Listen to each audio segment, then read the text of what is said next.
Do you let your people know that you're open to receiving feedback? You might be doing things that are impacting your team's job satisfaction or overall effectiveness, and you have absolutely no idea. So wouldn't it be great to know that? When you create that platform or opportunity or channel, you got to be ready to hear it. There is only one right answer when somebody gives you feedback, and that is thank you.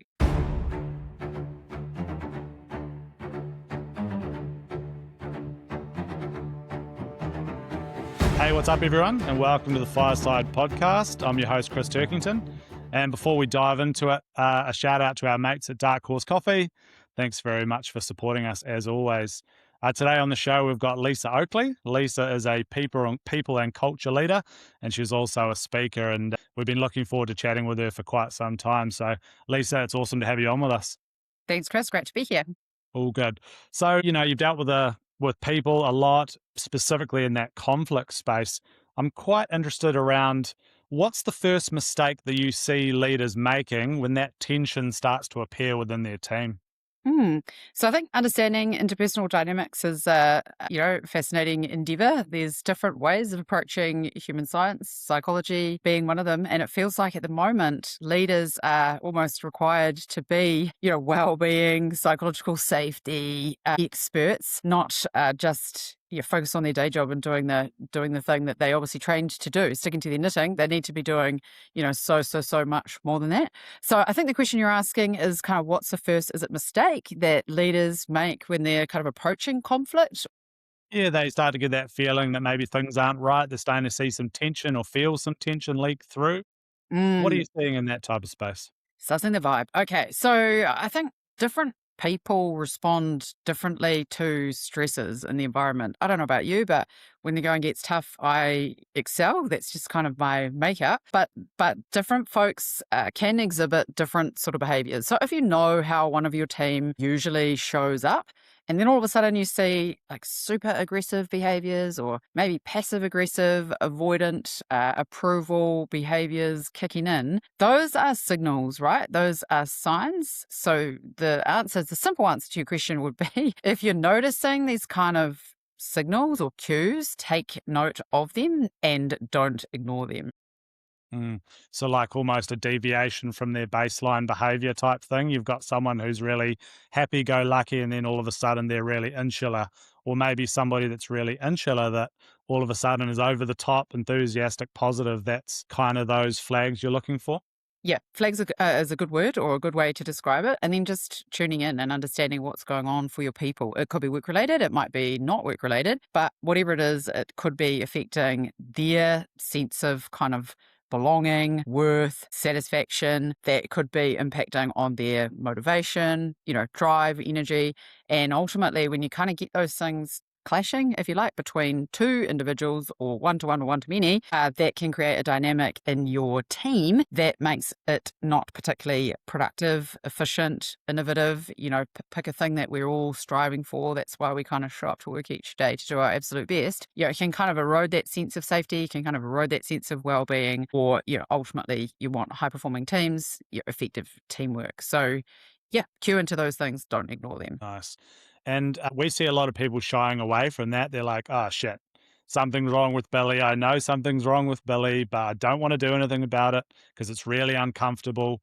As a pro, how would you go about approaching that if you were the leader of this hypothetical team? Okay, thanks for Billy's also the pro. yeah. I do think it's really hard for leaders. I'm going to empathize here because I can give advice from the sidelines and say, they'll show you master best practice says here's a model. But fundamentally, when you're in that hot seat and you've got a relationship with that person and you just need them to show up and do their job and you've got a job to do as well, it's flipping hard. So whether, just time is a factor that you don't have, or because Kiwi culture, we can sometimes be a little bit more regulated, conservative when it comes to giving feedback, constructive or otherwise. I feel for you because it's not an easy position to be in. I've led teams myself. I do lead a team.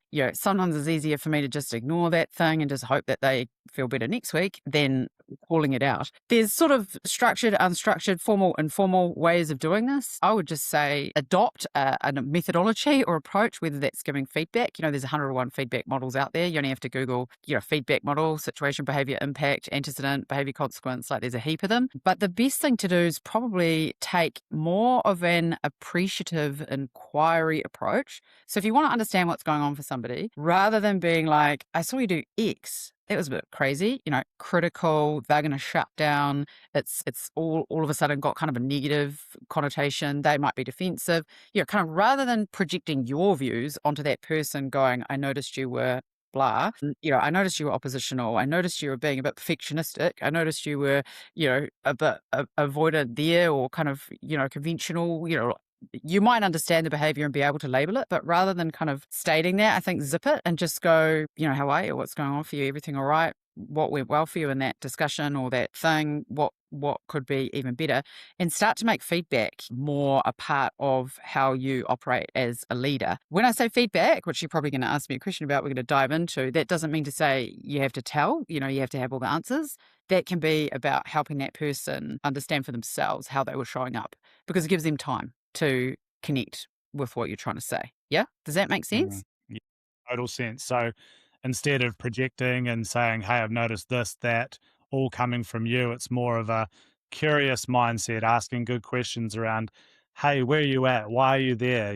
Those types of things. Yeah. Is that working for you? Is there something I can do to help you move forward? What do you need to move forward or progress? Or, are you happy with how it's all rolling? Or is there something more that you want to be doing? Let Yeah. them come to that realization themselves, because the neurological pathways in their brain are working overdrive. And if you want to kind of course correct that or intercept that and have them show up differently, ultimately we're trying to change behavior. We don't do that by telling somebody, they'll show up, you must. We help them see for themselves what it is that they might be able to do differently, and then let them work on it, because they're going to be way more invested in doing that if they come to that conclusion themselves than if you just tell them. Yeah.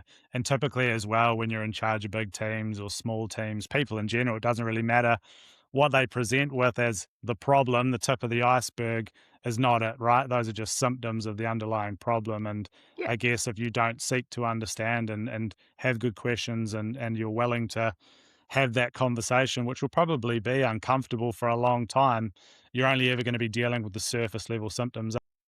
Yeah. And a great manager said to me once, or great leader said to me, you actually have to be uncomfortable with a minute silence.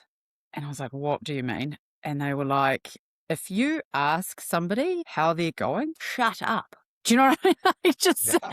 because I feel like managers, we just feel, or leaders, we just feel like we have to fill this void and like answer on behalf of the person. And it's like, if you actually cared, like plug in, switch on and listen up and just let that person process. And you might have to ask the question a couple of times. I think the best question I ever learned to ask was, what else? Because you're like not jumping to the next thing. You're asking them to go beyond the superficial response that they just gave you on default. And what else? Is there anything else? No, there's nothing else. That's it. Cool, we're square. Or, oh, shoot, actually, now you think about it, there's this thing that actually, to your point, root cause rather than symptom, you're not going to get there unless you actually kind of get it out of somebody. Yeah. Silence is a beautiful thing. And one of my previous lives, interrogation was a part of that. And silence is an incredible tool. And I've got a cool story around that. And the crux of the matter is people don't like silence. It makes them very uncomfortable. And they're going to say something to delete the silence, basically. So I had a boss who was very, very good at what he did, but he had a tough nut to crack, if you will, a person who didn't want to talk. So it was a disciplinary matter, and he brought this person into his office, and he sat opposite the person for 17 minutes in absolute silence. Didn't say a word, just looked at the person. And guess what? Eventually that nut cracked and they started talking. So yeah, Uh, amazing, amazing point and a very good tool when you use it well. And I think it's being confident in your role. It's not a power thing. It's just about your responsibility to support that person to succeed or be their absolute best, whatever they're capable of living up to. And if they're not, or if the dynamic isn't flash between them and somebody else, kind of helping them work through that. I think two people need to vent, hey? So I liked your situation about silence. I think 17 minutes is a long time. I think people just need to get stuff off their chest. So, this is not a play for business, but external folks can sometimes achieve more, because when I get asked to come in and do a mediation, so facilitate a conversation, restorative justice process, employee X is hacked off with employee Y, or somebody's made a complaint about somebody else, or even I work with lots of executives who have lots of money invested together, but they just can't stand each other anymore because somebody said something 6 years ago, and they've taken offence to it and probably never worked through it, and that little road bump has kind of grown arms and legs or snowballed, and now they're eroding equity in their business. Or I did a mediation recently with two really, really senior leaders, major New Zealand corporate, and both of their teams beneath them, they probably each had hundreds and hundreds of people in their respective teams. That dysfunction right at the top was shaking out all the way through the respective kind of layers in the organization, because people don't have that sense of clarity or direction, or they're, playing mum off against dad, those sorts of things. So usually when I sit with people and do a pre-mediation chat, it's 90 minutes. It would be a good pre-mediation chat. It's 90 minutes of solid listening. I just give them a good listening to, and they just let it go. But then once they've done that, you can vent to your partner or vent to your colleague. But when you're venting to an external person like me, it's kind of like, okay, cool. Yep. So what? What are you going to do about it? The past has happened. You can't change it. You can learn from it, and we're going to have to move forward now. So we need to kind of think about good old-fashioned problem-solving processes and how they apply to human experience, and what you're going to do about it and how you're going to move forward. And that it takes some time to flick that switch. But I feel like if you don't get external or independent or objective, call it what you like, you provide amazing coaching services. So it could be that you go to a coach. It could be that you go to a counselor. It could be that you come to a mediator. But kind of like whoever you go to, you need to kind of flip that switch from, I'm just going to whinge about this and be a victim, to, okay, yep, I need to think about how I'm going to progress and move forwards because I have to work with this person. Yeah. That's out of the system now. Flush the toilet and let's get a little bit more constructive around how we're going to move forward. Totally.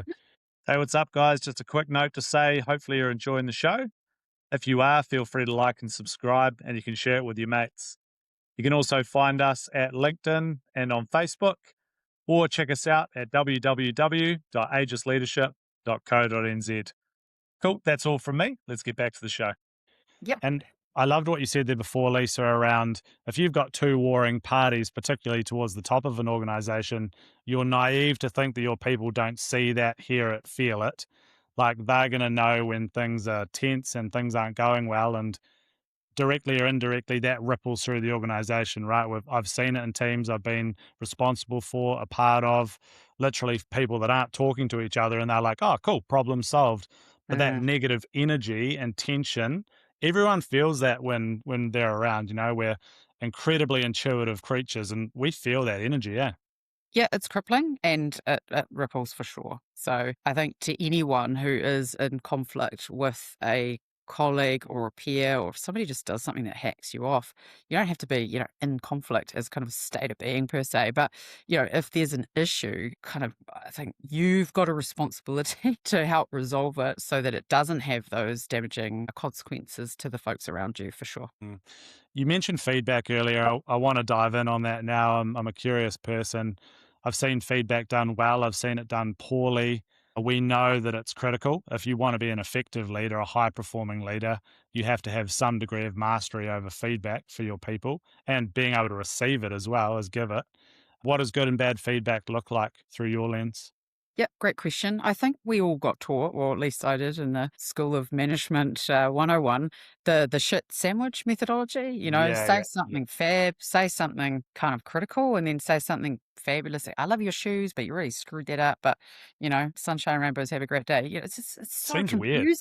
It's so bizarre. Like, why did we learn that? It's a technique that for a start doesn't work. And if anything is just going to confuse somebody. Our role or objective as leaders is to create clarity. That's not creating clarity. That's just weird. And I think too, feedback not in the right moment is tricky. So, we get the whole cliche performance review that's either in the 6-month end of year thing. And You just lay it on with somebody once a year and they're probably scratching their head going, hang on a minute, would have been nice to know this 9 months ago, when it happened. So I think there's all these kind of flaws that we've adopted, over the years in terms of management. I think good feedback, whether it is, positive reinforcement, that's, when this happened, this was the consequence or outcome, pat on the back, I really appreciate it. Or, what was going on then, how could it be even better?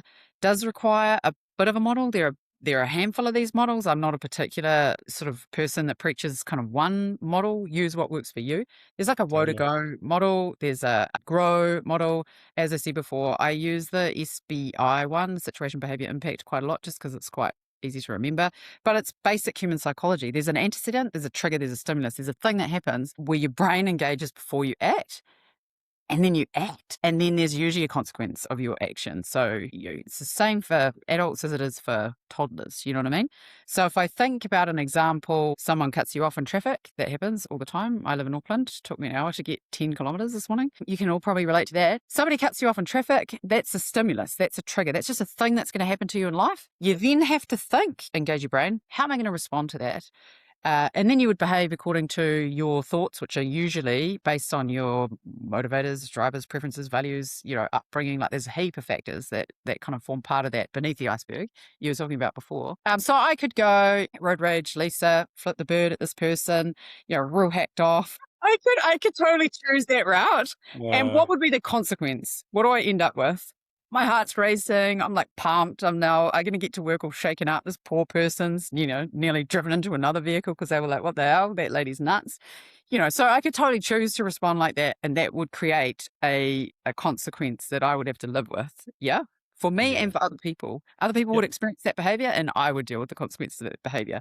But I have choices. So I could dial it back and instead of getting all crazy, I could go, shoot, my thought could be, that person must be on the way to visit their dying grandmother in hospital, do some Hail Marys or kind of like whatever my vibe is to chill myself out and, give them a wee wave or just wish them on the merry way. Do you know what I mean? Like the consequence of an alternate response is huge for me and for the other person. So largely what happens to us is not really a product of circumstance. Like our reaction defines us, not the thing, if that makes sense. So our interpretation and the filter that we use to go, okay, how am I going to choose? And the good old adage, train station, mind the gap in the underground or whatever. There is a gap between our thought and our response. Evaluate those thoughts. Like think about it before you just engage your default brain.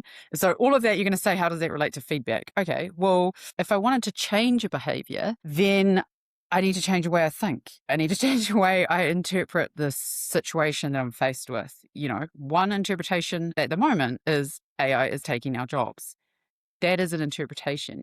I might react in a very fearful, defensive way in response to that interpretation. Or I could go, you know what? Technology is creating a new future, and I want to be an architect of that future and show up in a way that helps lead and support that transformation. And there's going to be plenty of jobs. Like that's just a totally different, and then I'm going to show up and others around me are going to experience a different experience as a result of that interpretation.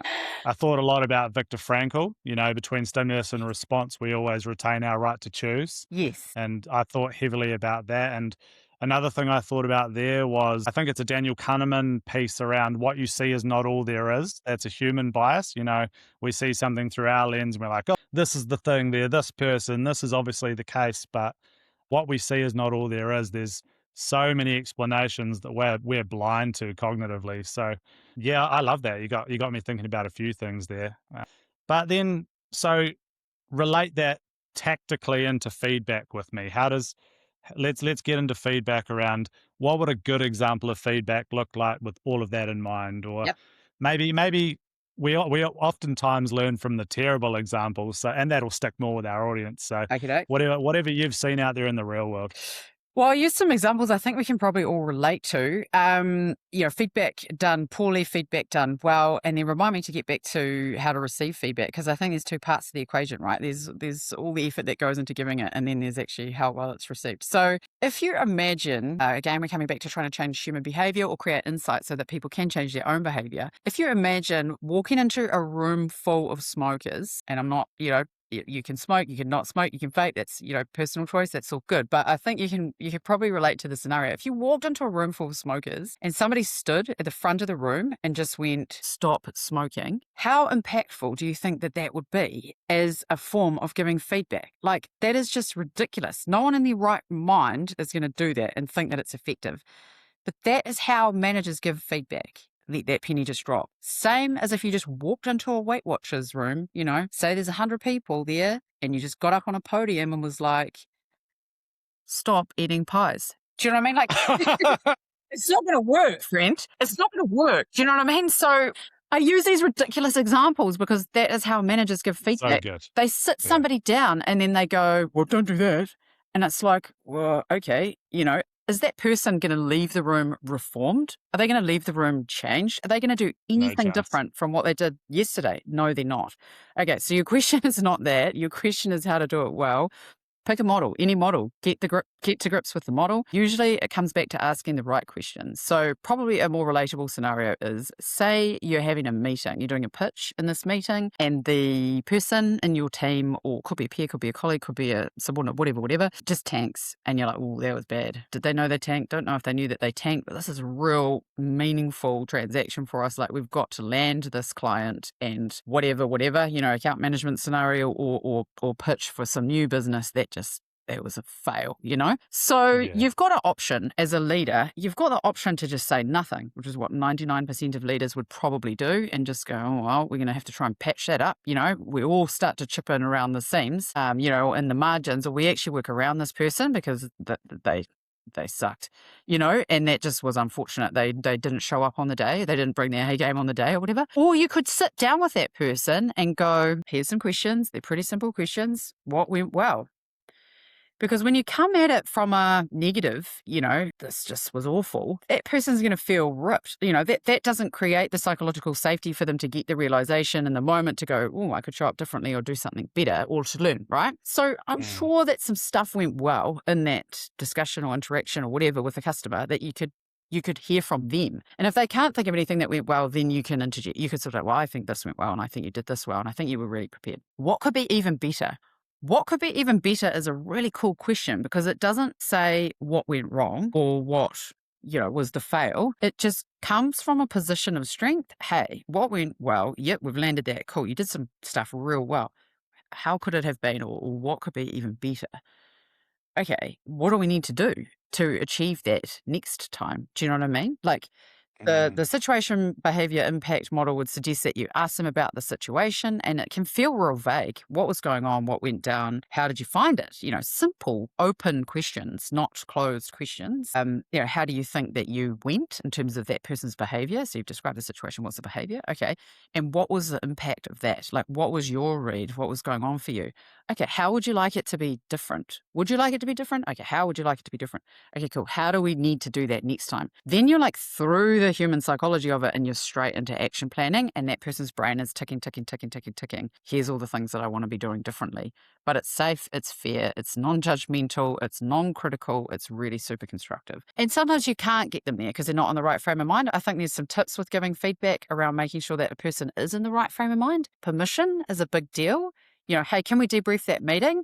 Are you all good to do that now? That gives that person the permission to say yes or no. If they say no, cool. When works for you? Should we schedule a time and chuck it in the calendar for tomorrow, half an hour? Yeah, awesome. If they say yes, then you're good.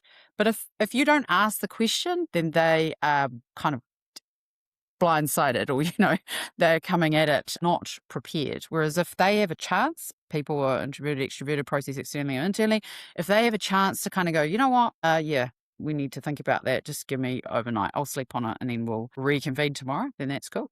You want to hear about receiving feedback? Yeah, of course. Because everyone's all good leaders, all high performers, like, yeah, man, I'm real receptive. If you ever see anything, just let me know.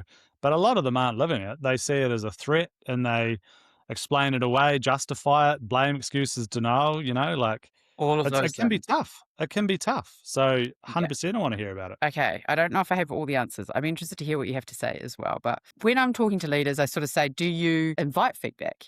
Do you let your people know that you're open to receiving feedback? You've given some good examples there of what leaders who are doing it well do, and they invite feedback on the regular. But a lot of folks don't. So, sometimes you might be doing things that are impacting your team's job satisfaction or overall effectiveness, and you have absolutely no idea. So wouldn't it be great to know that? Then when you create that platform or opportunity or channel, you got to be ready to hear it. There is only one right answer when somebody gives you feedback, and presumably they've asked you for permission and you've said, yep, it's all good. But there's only one right answer, and that is thank you. You can take or leave their feedback. You can evaluate it and decide that there are parts to it that you agree with or disagree with. At the end of the day, their perception is their reality. It might not be the reality, but it is their reality, and it's a really important perspective to take into consideration. I find so many leaders, when they're given this feedback, you're absolutely right, they tense up, they're defensive. Well, anyone can resist feedback or start to explain, why this happened or that happened. It's just thank you. The most perfect analogy that I've come across doing this sort of stuff with people over the years is the kind of yoga example. Have you ever been in a yoga class? This applies to anything, by the way, like F45 or CrossFit. Or what's your thing, Chris? What do you do? Do a bit of training. Team sports has been the big one for most of my life, but now I'm a golfer and hit the gym a couple of times a week, some weights and then some intervals on the treadmill is Okay. normally my feed at the moment. I'm 40, so the body's getting on a bit. Okay, I can't even keep up with all of that. But presumably you do those things because you enjoy it and you want to be good at it. Like, you don't take up golf just to suck at golf. Like, you take up golf because you want to be good at it. So, if you're doing yoga, if you're doing F45, you don't want to be doing it wrong. You don't want your posture wrong. You don't want to injure yourself. So I'm in a yoga class. I'm trying to do my best kind of down dog. I'm really not getting it. And Yogi, who's marching around, comes over and adjusts me. Yeah, you can sort of imagine this situation. Or you might be in F45 and you're doing some sort of, I don't know, crazy functional fitness movement, and your trainer comes over and adjusts you. That's feedback. What is our human instinct, like a default response? I'm in this yoga class. I've had a flippin' full on day. You've just told me I'm doing it wrong. I actually just want to punch you. Do you know what I mean? Yeah. Default response is like, get out of my space. I know that I'm here and I want your feedback and I want to be doing this right, but just rack off. Do you know what I mean? I'm doing my best here. That's what I mean when we're talking about our response to feedback. I've had to train myself over the years in the yoga class when the yogi comes around, which is most times, and adjust me because they care, because they give a shit and they're doing this because doing their job. they're doing their job, right? So I have to go, this person cares about me, and I would go, thank you. I'd whisper that in a yoga class. I might shout it at somebody in an F45 class, but how often are we faced with this sort of on a regular day in a work life, and we, instead of appreciating it and thanking the person, we just react to it? Not cool. Yeah. Hopefully the analogy sticks. Yeah. Yeah, it's really good. And a couple of things that have worked well for me, led a lot of really big teams. And one thing, I'll use a little bit of military terminology here, classic, but it all translates. So like pre-brief and post-brief, or brief and debrief, whatever you want to call it. So up front, when I was briefing the team or telling them what we were going to be doing and why, at the end of it, I'd always finish with, what did I miss or what am I not seeing?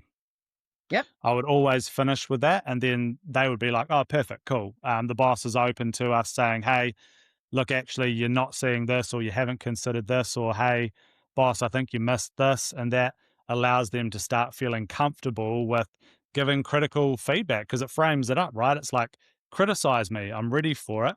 And then the way that I'd debriefs were the same. Hey, what did I miss, or what was I not seeing? And it's just that, having that happen all the time, it just becomes part of the culture. And then predictability is massive with leadership, right? So one thing I really pride myself on, and I place really high degree of importance on, is predictability and behavior. So whatever time of the day my staff knew, hey, this is how the boss is going to be, this is what we're going to get from him, because that creates a high degree of trust, that predictability piece. Mm-hmm. And then always viewing feedback as it's just data. Like you said earlier with Viktor Frankl, we choose our response. We always have the ability to choose. So I can do, dump, defer. Do, hey man, that's got some serious merit there. I'm going to get on that one straight away. Dump, this is an internal narrative. Hey, look, I don't see much credibility in that. But what they used to say is, if enough people tell you you're wearing a clown suit, there's a good chance you're wearing a clown suit. So you should probably take that seriously. And then defer is, hey, fantastic point. Haven't got the cognitive bandwidth for it right now, but I'm going to chuck that on a piece of paper and I'll address that one later down the line. So, Mm. always the ability to choose our response, do, dump, defer, but always at the start and finish of every interaction I had with my people, they knew he was going to ask, what am I missing and what am I not seeing? And that's just having enough humility to understand that we don't have all the answers and I can never replicate the amount of experience that stood in front of me. There's hundreds of years of experience in front of me. I've got 21. So a little bit of humility, right? Mm, mm, mm. I love what you said about kind of routinizing feedback because that creates the culture that you want for high performance. And I also Yeah. love the analogy sort of comparisons. Sometimes I'm just blown away. My stepson plays football and, they're in a great team, but they'll lose a game from time to time. The coach will get the boys around at the end of the game and do like a debrief. And I'm thinking, man, even if they've lost the game, the debrief is like powerful. And I just think, wow, I wish all leaders in all organizations, even if we did our best on the field and then at the end of the day didn't take home the trophy, was able to kind of debrief in the way that kids sports can do it. Why can't we do it in work? You know what I mean?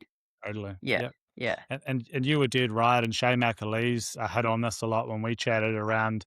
There's always positives. We're default wired for the negative, and we love getting on that, right? But there's always positives, like you said before. Somebody always did something well, and it's Mhm. really important that we validate that. Hey, man, that went really, really well. Yeah, sure.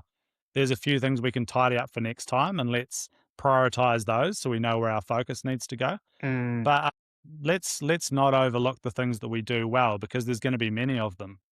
Yeah, and I think too, when you approach it in that way, that there's opportunity to learn here and we did do some things well, you can kind of reevaluate. So if we bring it back to conflict, there's a default, I think. There's a default hardwiring in humans that conflict is bad. Yeah.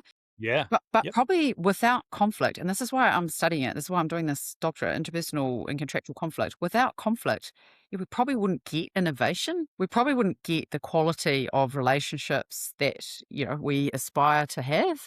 We probably wouldn't get change, or progress. So kind of like conflict is as a concept, I suppose, is central to all of those outcomes. It's conflict approached poorly that leaves people like scarred. Conflict approached in a real constructive way. And I see the same patterns. Like when I'm asked to do a mediation to facilitate restoration relationship, I see all the same things. A bit like probably a relationship counselor sees, in kind of couples counseling. And the work environment's pretty similar. It's things that you've already touched on, like trust, and there are ways that you can build or rebuild trust even when you think it's completely gone. It's things like Mm. role clarity, expectations. I understand where my job starts and finishes and yours starts and finishes, and there's either overlap or there's gaps. And actually, there are systems that are impacting on our ability to do what it is that we collectively need to do well. Or it's things like, yeah, just communication. The simplest, most mediations I do, I'll sit down and do like a communication 101.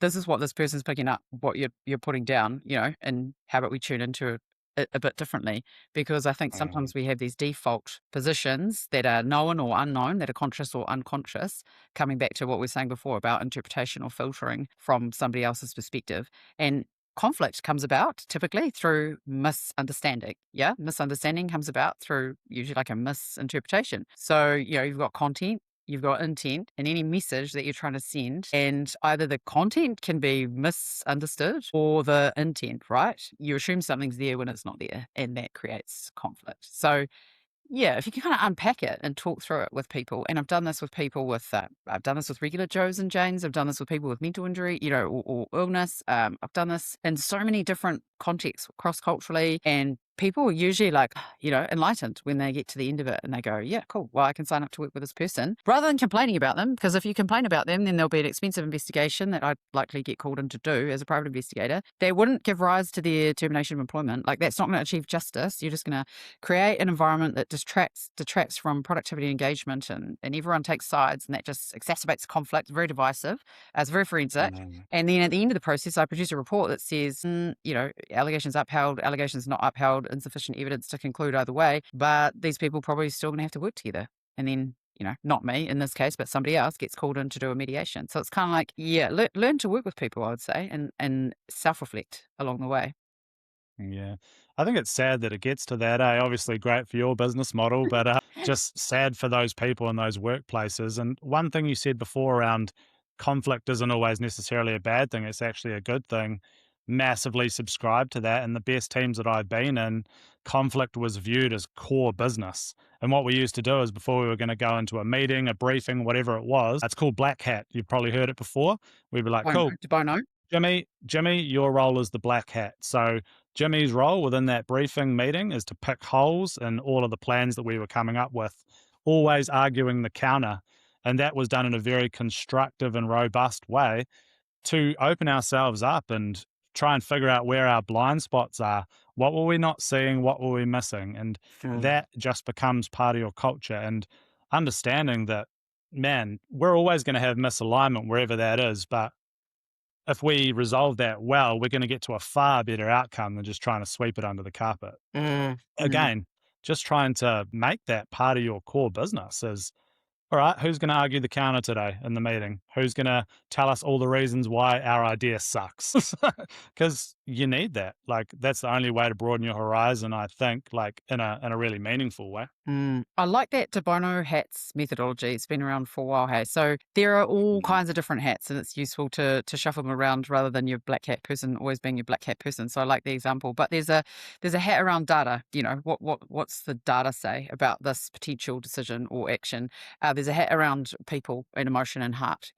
What does that say? What does the heart led kind of component to this? There's a hat around ideation, which I think is cool. And that is, what are the options and how many options are there and how do we generate as many options as we can? So probably what you're saying brings me back to, if people are spooked about conflict, any problem can be solved with a really good problem solving methodology. So I look to kind of engineers and scientists and folks that are trained well in solving problems. They are testing hypotheses, or they are, figuring stuff out that's being figured out for the first time. And then I go, okay, how can we apply that to human science, to life at work, and it's pretty straightforward. If you Google any problem solving process, you're going to get, there's a bundle of frameworks. There's like a decide framework I do workshops on, but you're going to get something that goes kind of like, define the problem defined is half solved, right? You'd be familiar with this. And often people just winch, they just vent in that victim mentality. They're hacked off with so-and-so and they're, well, what's the issue? Like, actually, let's talk about what the actual issue. Do you trust them? Is it about the relationship, or is it about the role clarity? Is it about what thing is it and how do we land that thing? Because then we can change it or improve it. Then you would go into your ideation mode. You have to be safe. You have to be psychologically safe for that. So creating an environment that allows for that idea generation. Well, what are the sort of options or success criteria, or what does good look like? And no option is being evaluated at that point in time. They're just presented without judgment. Let's get as many of these ideas out on the table as we can and think about how to solve for that. Even stuff as simple as, I have a preference for email or Teams, and you have a preference for, I don't know, WhatsApp, text messages and phone calls. Well, I don't know that until we actually thrash it out. Do you know what I mean? So if it's about our communication preference and style, then let's define that and let's work out what our options are, and then just put in place the protocols around emails reference material and phone calls urgent. And it's pretty simple once you know how to solve for it. The next step in any kind of problem solving process would be to eliminate the average examples or suggestions or options, and then decide which one's going to fly, and then chuck it into a plan. Then you can evaluate that over time. Say we're going to check back in a couple of weeks and see if this is working for us, or opt for a different solution. But it is as simple as that. Like, all of the stuff that creates sleepless nights and the knots in your stomach and the anxiety, you can actually solve just by applying some simple, mediation is just problem solving 101 with. Yeah. I really like that simple, pragmatic approach. I think if it's simple and pragmatic, people are far more likely to use it, eh? Yeah.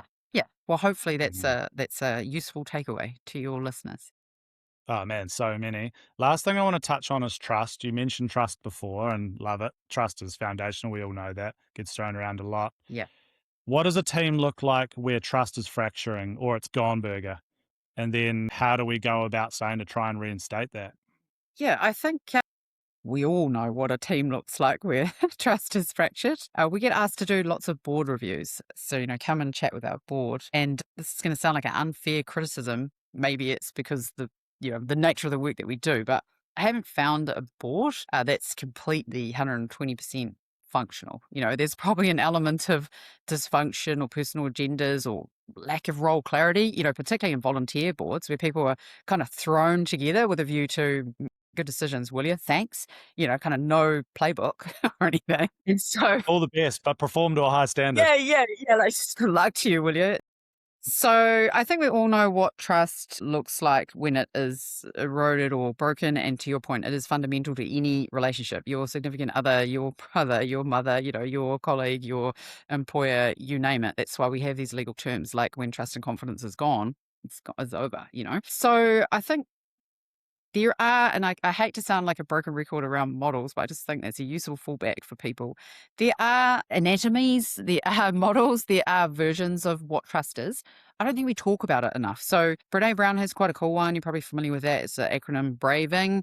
Keeping confidences is a feature. Generous intent is a feature. Being reliable, doing what you say you're going to do. Accountability. There's kind of all these.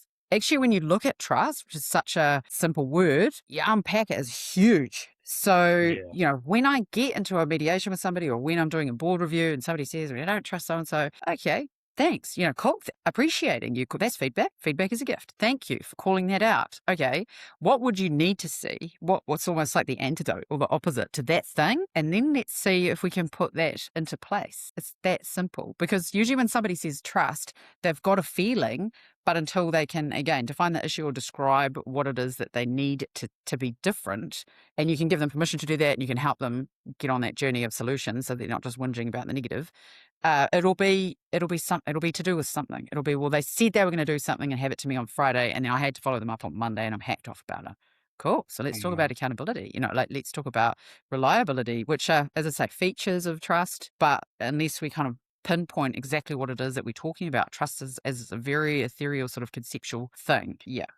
Otherwise, I get asked to come in and, exit the chief executive or exit the board member because trust and confidence is gone. And that's a very valid point. Change your people or change your people. You're either going to work with a team to change the folks in the team if everybody's willing, and that requires some investment from all sides and some willingness, or you're going to change your people. You're just going to exit folks that working out. And I think good organizations do that well in what I mean is a dignified, mana enhancing sort of a way. They identify the capabilities that they need, the strengths, and then if there's a misfit, like quite literally, then they will have an honest conversation without prejudice with that individual and will help that person succeed in a different environment because maybe this is just not meant for them. Yeah, we always just get taught there's a few things you need to be role modeling, as in social role modeling, walking the talk, which is the toughest one. Competence, you got to be good at what you do, otherwise people aren't going to trust you. Yep. Benevolence, you have to have a genuine interest in people. Integrity, you need to follow through on the commitments that you make. And then predictability, you need to be well balanced on an even keel in your conduct from day to day. 4 pillars, I love those. And we're all hypocrites, shoot for that the best we can on a daily basis. But if you have those 4 pillars covered off, I think that's a really great place to start. Yep. Great way to think about trust. Love it. All right. So no doubt this has landed with a lot of people, Lisa. We've just scratched the surface here and there's a lot more to discuss in the future. But where can people find you? Where can people learn more about Lisa Oakley and what you're up to? Awesome. You can find me on LinkedIn. That's probably the best place, Lisa Oakley. You can email me, lisa@peopleassociates.nz. You can text or call me. I'm sure you'll be able to fire out my details. I'm doing a great thing called HR Unlocked. I'd love you to check that out on YouTube and iHeartRadio. NZME have picked it up. We're launching it in June, which is exciting. So that's really lived experience of senior executives trying to help us understand the wonderful world of work and be the best. Cool. Lisa, you're a champion. Thanks very much for coming on. Brilliant. Appreciate it. Thanks so much. And you guys, if that landed well with you, then you can check us out at www.aegisleadership.co.nz, or you can follow us on LinkedIn and on Facebook.